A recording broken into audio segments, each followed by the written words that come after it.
Teď, aby to nevypadalo jako konfrontace, ale do toho programu se nám hodilo zařadit vystoupení pana Petra Jägera, ředitele Esri Švýcarsko, který si připravil na několika příkladech to, jakým způsobem je geografický informační systém využíván ve státní správě ve Švýcarsku. Takže tímto prosím Petra, aby přišel sem k pódiu a ujal se svého slova ve svém anglickém příspěvku. Peter, it's your time. Thank you. Good afternoon, everybody. Or grüezi miteinander, how we say it in Switzerland, but we are here today in Prague. I say my only Czech words, dobrý den. I did not understand any word, unfortunately, so you hear my presentation now in English. I will give you an impression, 3 examples, how the Swiss government works with GIS.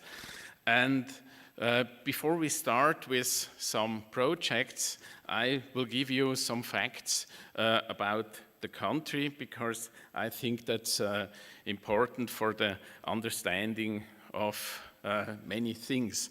So Switzerland is quite a small country. We are 8.3 million inhabitants. Size is about half of the Czech Republic's. I think the political situation is a little bit special. We are, of course, surrounded from other countries, but we have 4 languages, we have 26 cantons, and every canton has his own constitution, his own parliament, his own government, his own court. So we still have polices in every canton, and they have to stop at the border and pass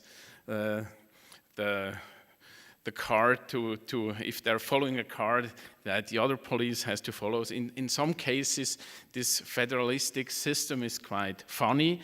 In other cases, it's very helpful. We also have 2,294 municipalities. A couple of years ago, we had 3,000, so there is a movement to stick that together.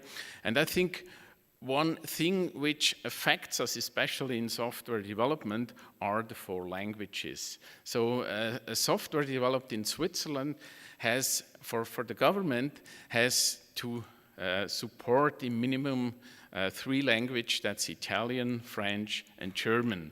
The Romanish, the Roman minority, is not officially supported in every development.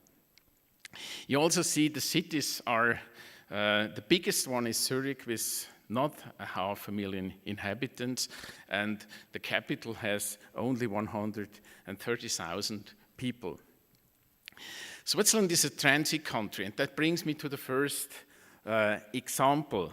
So of 9 million vehicles are crossing every year the Alps, and 4 major transit routes are passing through Switzerland. The famous one is the Gotthard with the tunnel, 70 kilometers long, and that affects especially the Federal Road Office. That's an office of the Department of Transportation, and this office has to maintain a huge infrastructure, so bridges, galleries, all the tunnels, dams, and they have to prevent rock falls. I will show in the next slide an example of this, and of course wildlife bridges and things like that. This accident that happens on the main freeway over the Gotthard 2 years ago, and unfortunately 2 people were killed. In 2004, the FEDRO, the Federal Office for Roads, they set up a huge project. The project is called MISTRA, that stands for Management Information System, Roads and Traffic. And the main purpose is to maintain all the network, so network conception, network supply, planning, construction, maintenance, operation, and all this stuff. And finally, it is a huge geographic information and communication system. This slide here presents a little overview, and the main thing is the so-called basic system. The basic system is a data warehouse where all the data were collected. On top of this basic system, there were many different technical applications like pavement management, like traffic accident monitoring, or traffic monitoring, a lot of them. I will point out two of them. One is the Mistra Trasse, that's the word for the pavement. So you see on the slide how the pavement is managed. You see the 4 lanes, and the lanes are parted in small segments, and each segment there is a report about the condition. You see it also in the colors. The green one are okay. The light green, there needs some maintenance, and the red one are like we see on the upper right side, the ones with the holes. Another quite interesting system is the road safety and accidents management system that's very close connected to the police. Police is reporting an accident, and the data acquired, they were georeferenced and they were graphically analyzed. So they see hotspot or black spots where a lot of accidents occur, and of course they are producing some statistical analysis. Sorry. This picture shows how mobile solutions are set up, sketching. So the policemen have also some mobile devices that can produce sketches of the accidents based on surveying data, based on imagery data, and finally they can produce collision diagrams like we see on the right side. So the whole Mistra is not only a GIS project or system, there were 19 IT systems integrated. There were about 5,000 users and more than 100 servers running for making this system alive. About 10% of the servers are GIS servers, and we have a lot of parties that are participant this system. 26 cantons, but a lot of other organizations, and finally the goal is to maintain this 100,000 kilometers of national roads. That's important to know. These are only the national roads. So the roads between the municipalities, these are canton roads, and the responsibility there is on a different level. The next example is Swisstopo. Swisstopo is the Swiss National Mapping Agency, and we started the project with Swisstopo in it was around the year 2000. And during this time, Swisstopo produced its topographic map. You see it on the right side. It was a beautiful map, but the way to produce this map was a little bit special. So the data were collected, the topographic data were collected in the field, from surveying, from aerial imagery, and out of this data collection, they produced a map. So from the data source, they went directly to the map, and from the map, they produced digital products like Vector 25. That had a big advantage because the two products, they matched 100%. The disadvantage was that the vector data came out of a generalized map product, and there was a loss of accuracy.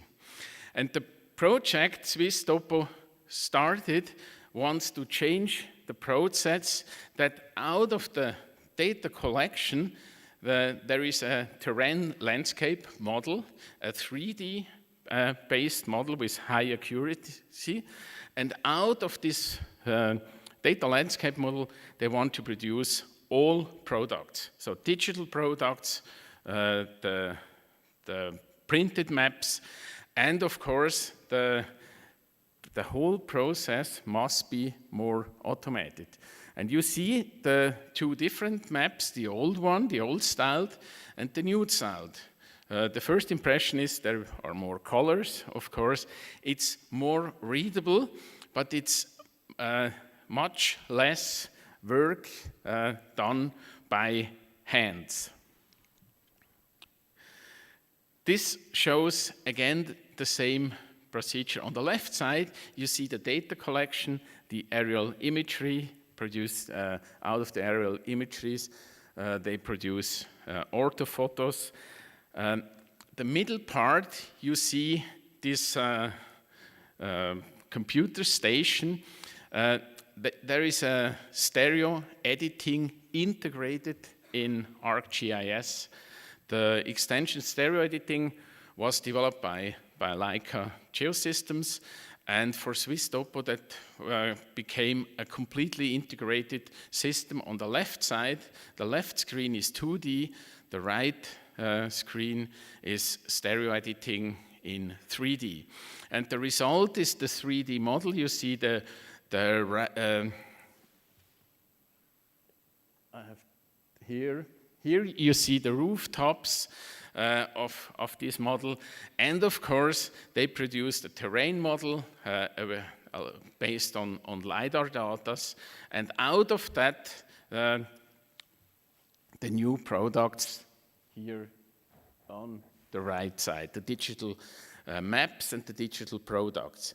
In your bag you all have such a map, and that was the first map.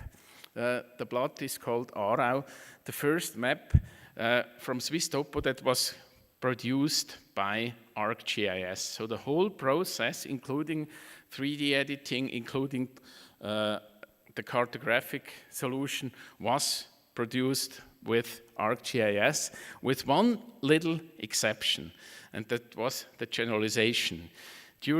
So more than 10 years ago, Swiss Topo chose another product. In the meantime, we support the whole workflow from model generalization, symbolization, cartographic generalization, and the automatic cartographic editing. And at the end, at point 5, that's the first interactive editing where people change little things. So this map has about 30% manual work and about 70% automatic work. Generalization, we are pretty proud that we have realized that in the ARCGIS environment.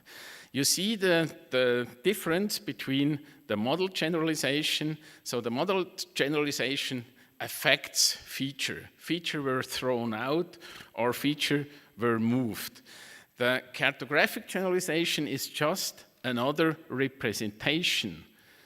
So the houses on the left side were generalized on the right side. We don't see every little teeny house or part of a house.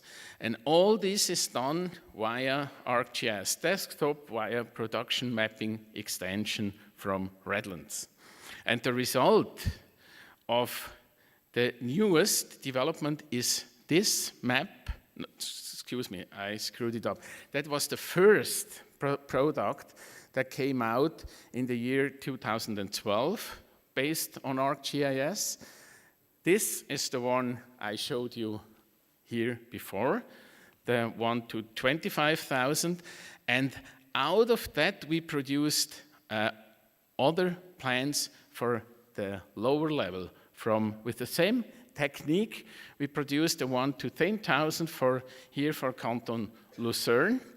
And you see we can now automatically, that's an automatic production, we can show the same database in many different ways. And that's an automatic process. You have to configure things. It's quite complicated, or you need quite a lot of expert know-how, but finally, if you have configured the whole system, you have beautiful results. And here is the newest things. That's the 1 to 10,000 map of Swiss.topo. And this map is produced without any manual editing. That's a 100% automated cartographic product derived out of the terrain landscape model and the cartographic generalized model from the 1 to 25,000 scale. So you see here a comparison between the two products. On the right side, this one, the 1 to 25, the standard topo map we have in Switzerland. On the left side, the 1 to 10,000.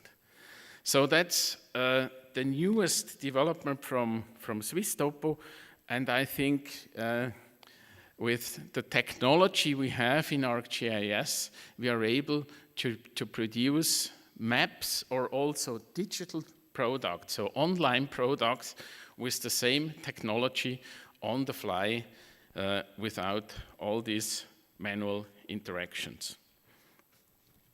Now I switch to the third and last project, and I can tell you that that's my favorite one.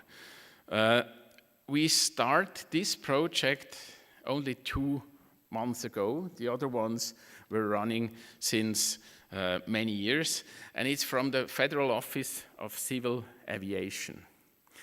The background for this project is a little bit political.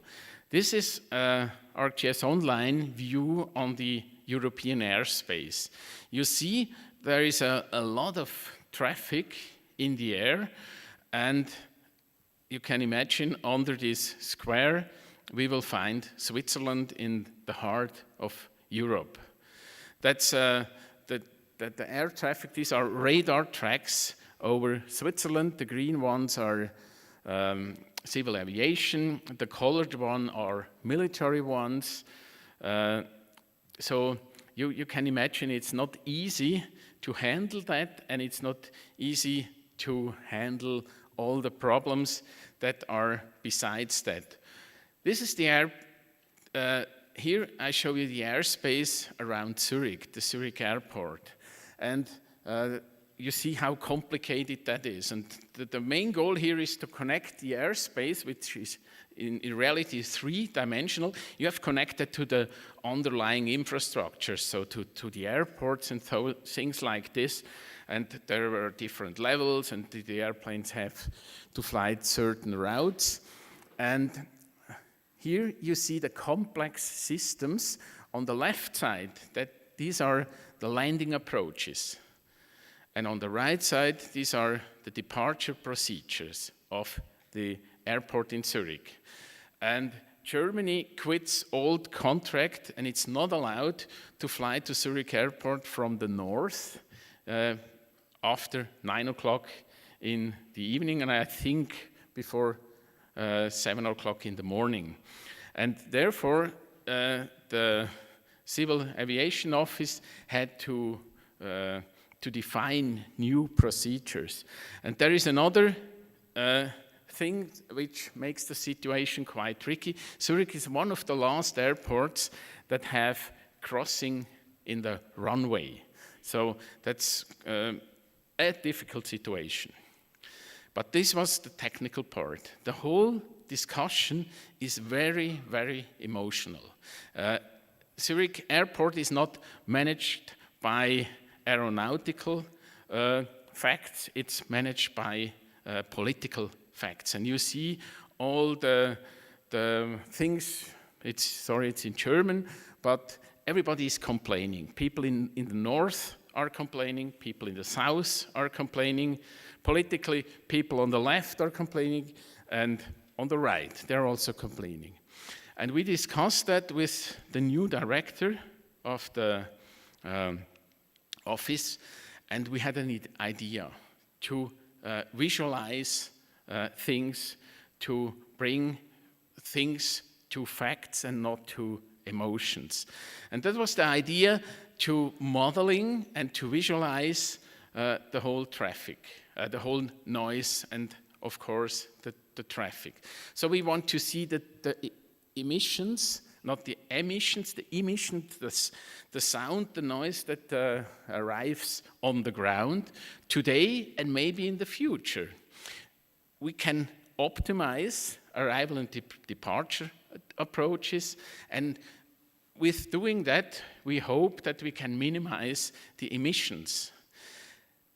There will be a communication between experts. We can compare routes, we can compare aircraft types. Maybe it's wise to allow a certain approach, not during the time when all people are sitting at home, but maybe during work time, it's not such a problem.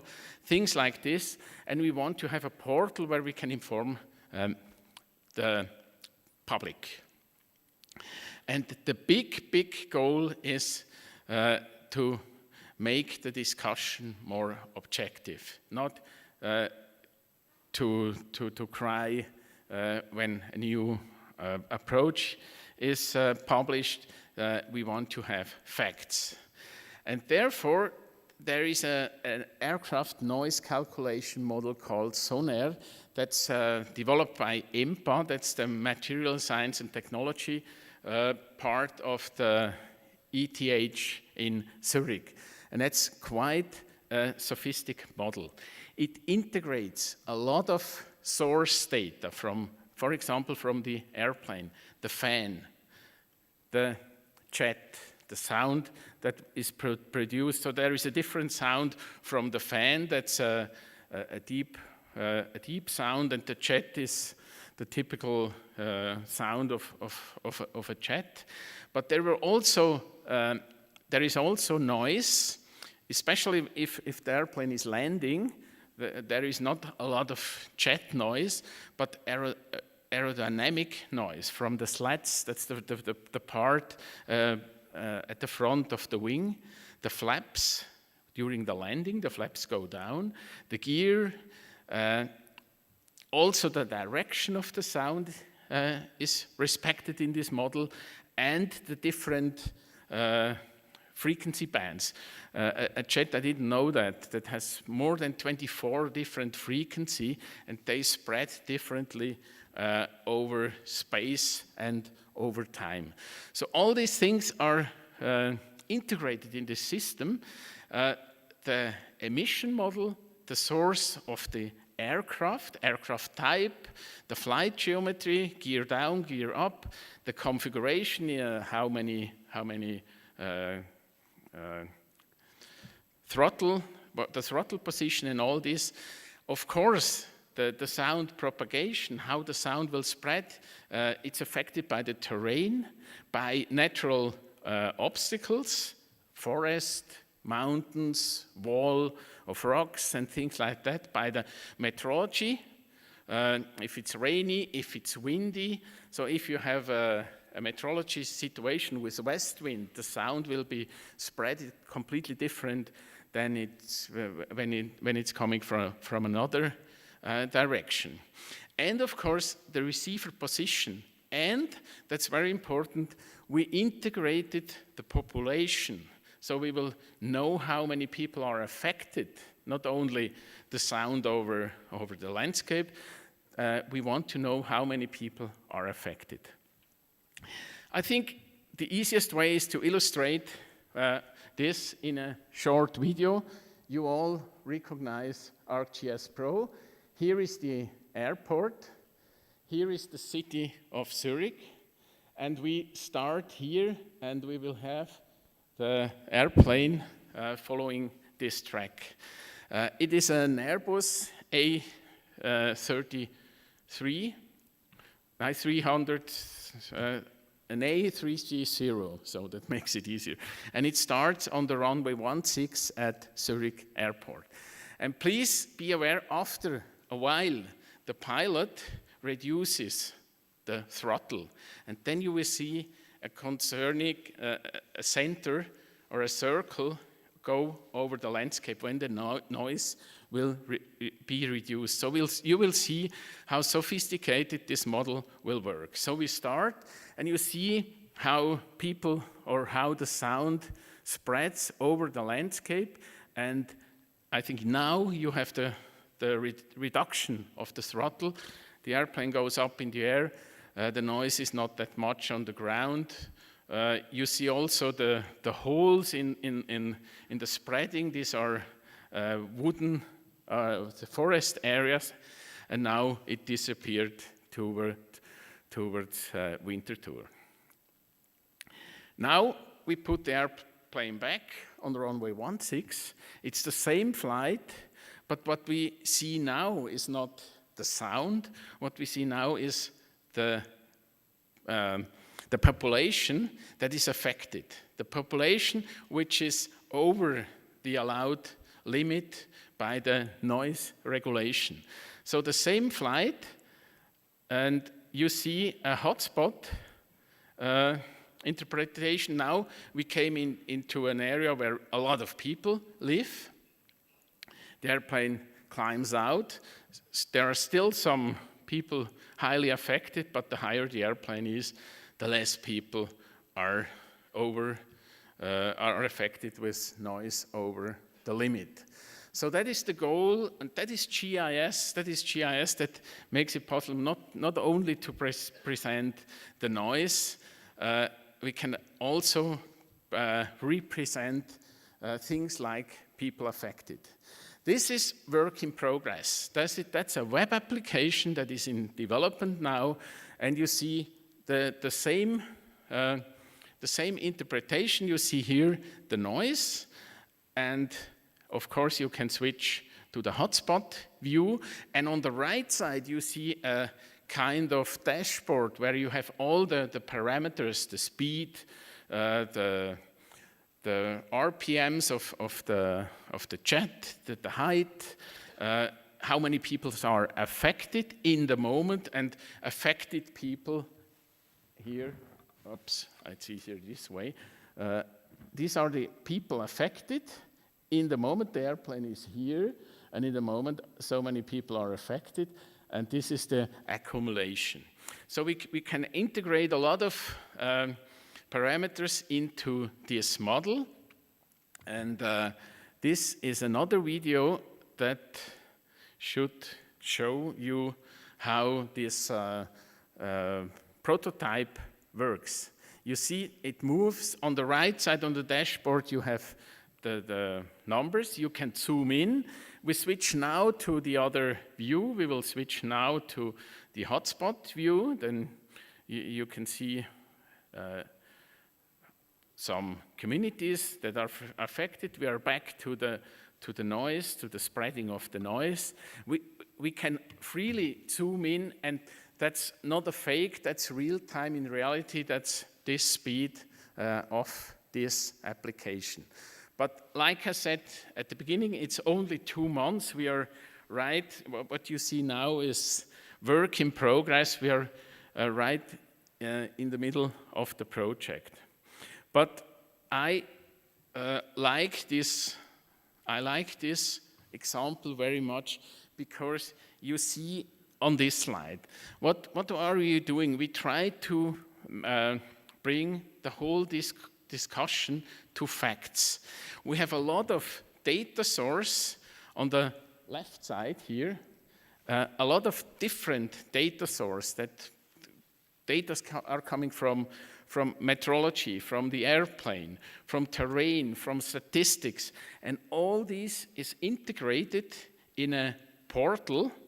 And what we are doing is we are creating, we achieve insights. We are achieving new information, and we are publishing that to experts, to politicals, to population, so we can steer the over the portal. We can steer which information could be used by which users, and I think that's only possible because we have such a system where we can integrate it, such a large amount of data and models. That was the short overview or the flight over the Swiss government. I hope I can show you some highlights how we were working. Thank you very much.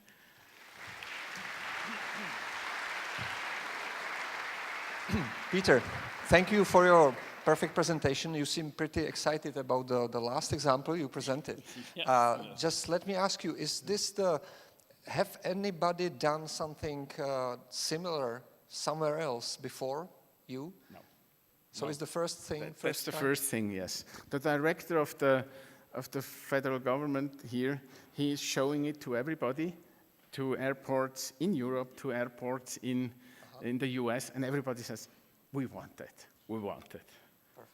But it's not easy to pack that and to sell it because it's data integration. Yep. Yeah. Okay. And modeling. Okay. Peter, don't go away. I will just ask whether there are some questions. Yes? Máte-li nějaké dotazy na pana Petra Jägera, tak se můžete ptát. Bude tady samozřejmě v průběhu konference i během zítřejšího dne a bude vám k dispozici. Nemáte-li, tak mu poděkuji a pozvu dalšího řečníka. Peter, thank you very much. Thank you.